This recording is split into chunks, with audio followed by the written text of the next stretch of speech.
Well, first, I just want to add because people watching and looking and don't know who you are and what you can you tell us, please? Yes.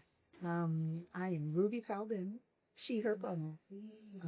I live in Memphis, Tennessee, the blackest city in the blackest county in all of America.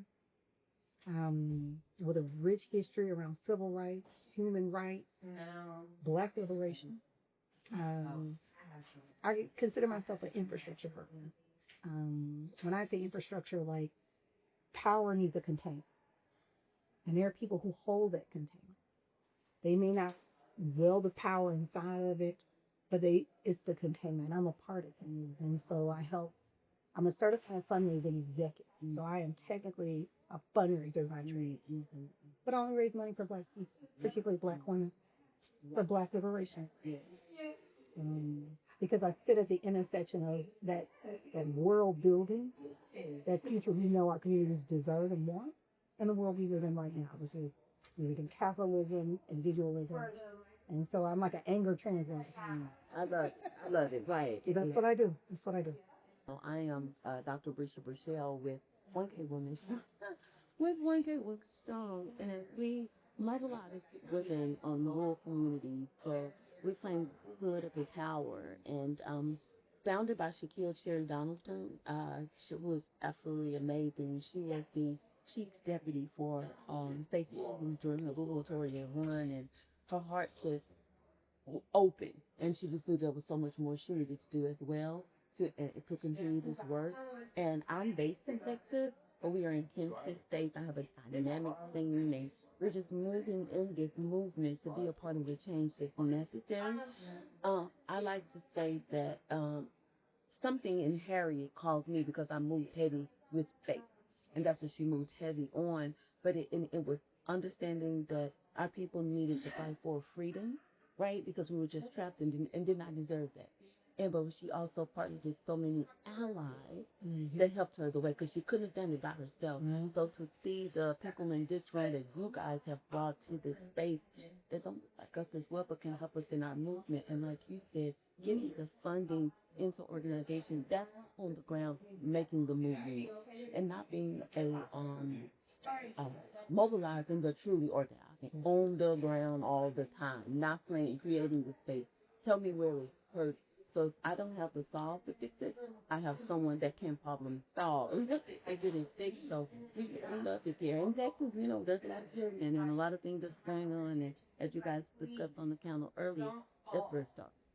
And But to your point, Texas Congressional District is here. And when it kicks into our will that there have not been adequate representation in that field, in the hard people, for 18 months due to the passing away, the inevitable ups and downs of power, Texas has always played an overstar role in national politics, with the Congress, with the failure of what is the state of affairs.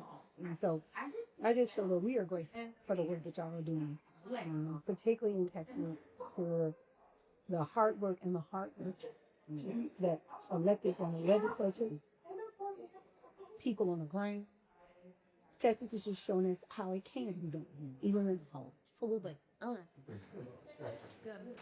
well, meeting you the first time, in the same face, and seeing your face today, it let me know that change is definitely coming, and not waiting on you to be like, so we are saying go to.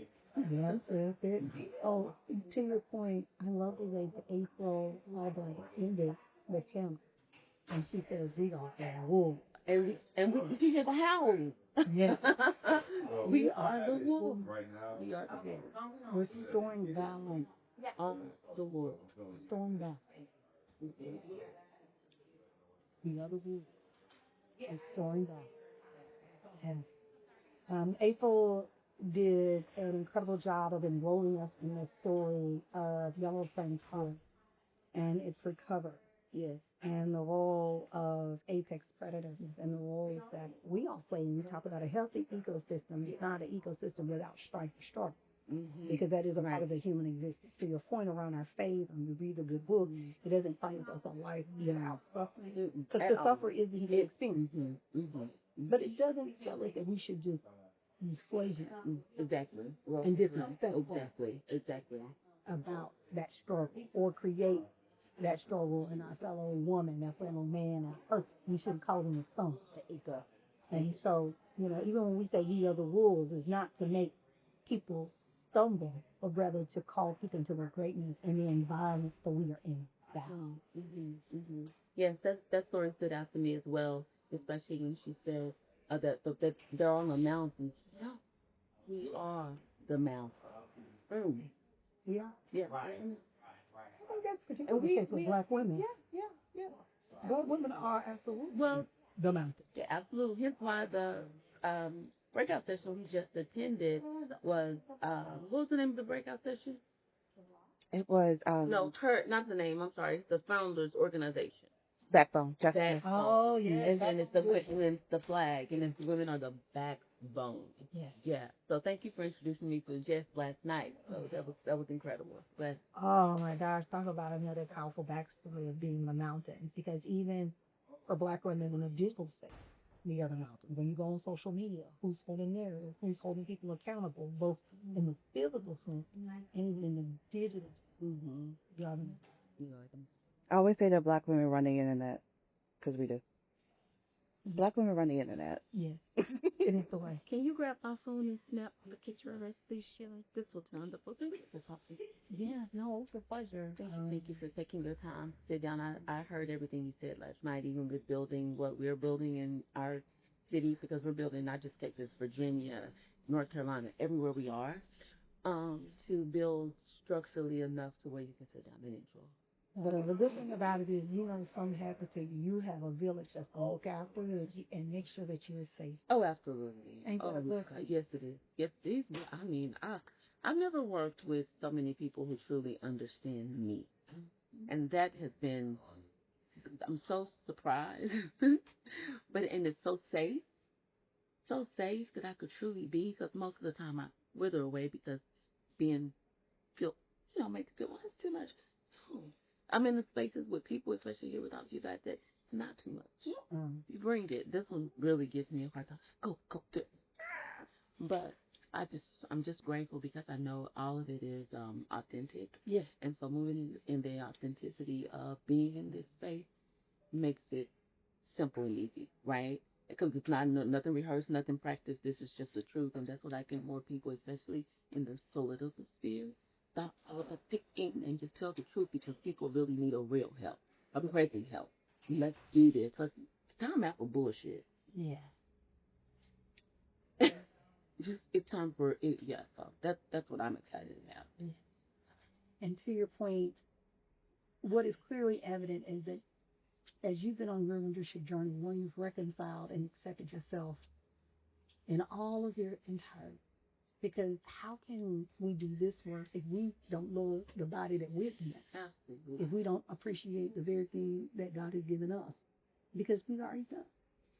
And so when you model being enough and self-acceptance and self-confidence, you give that back to people who might have been robbed of it, who are being robbed of their dignity every day, either in the workplace, maybe at home, in private. I didn't realize how much dignity matters when you're building trust. That's good. And dignity comes in a lot of forms. I think in the fundraising world, particularly when you're talking about raising money from Black people on behalf of Black causes, sometimes we envision these really, really large numbers, and that you got to go to certain people because they have these resources in these large numbers. But we miss the opportunity to extend dignity to the person who they might have been putting in $25 for a long time. And that's how they got to that bank account with the comment in. Or because you don't see the dignity in that person, we don't even believe that they have access to the resources to unlock the Black liberation they're fighting for.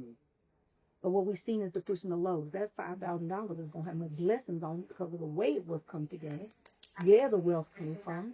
Thinking my then the person who came into that wealth maybe from I don't know, colonization, Hmm. chattel slavery, Hmm. stolen wealth, Hmm. things that they did not own, not with their own hands. And so it's just that dignity.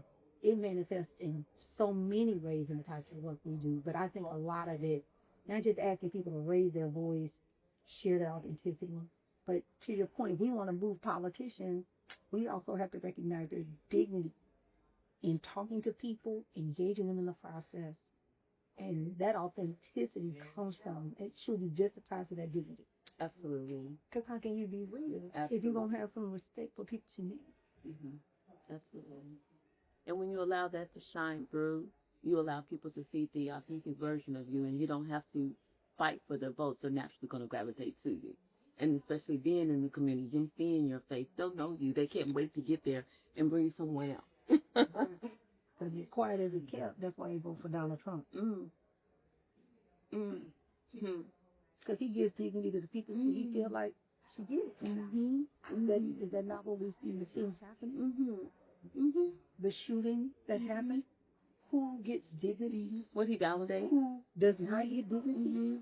Mm-hmm. Mm-hmm. Who submits his value when flags are flown at half mast, when people are given presidential medals of honor, versus who else died by gun violence that same very day? But because you're in an elementary school classroom, dignity in this world, dignity is come. Absolutely. Absolutely. I love that. Dignity is currency. Mm. Because you're a powerful person if people give you dignity and death. And that's what you currently see.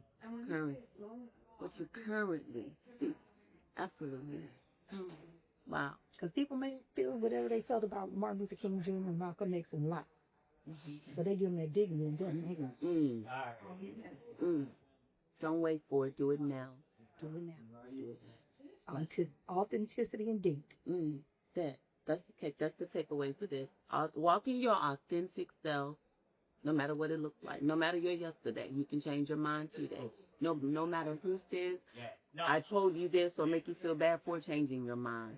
That's what we all have to do, is realize and recognize that a changed mind, if it was not with the heart of people, is a progressive mind. And progressive minds moves mountains. And since people are the mountain, this has been a real joy. It's always a blessing to spend time with you. Always. All right. Thank you so much. Dip.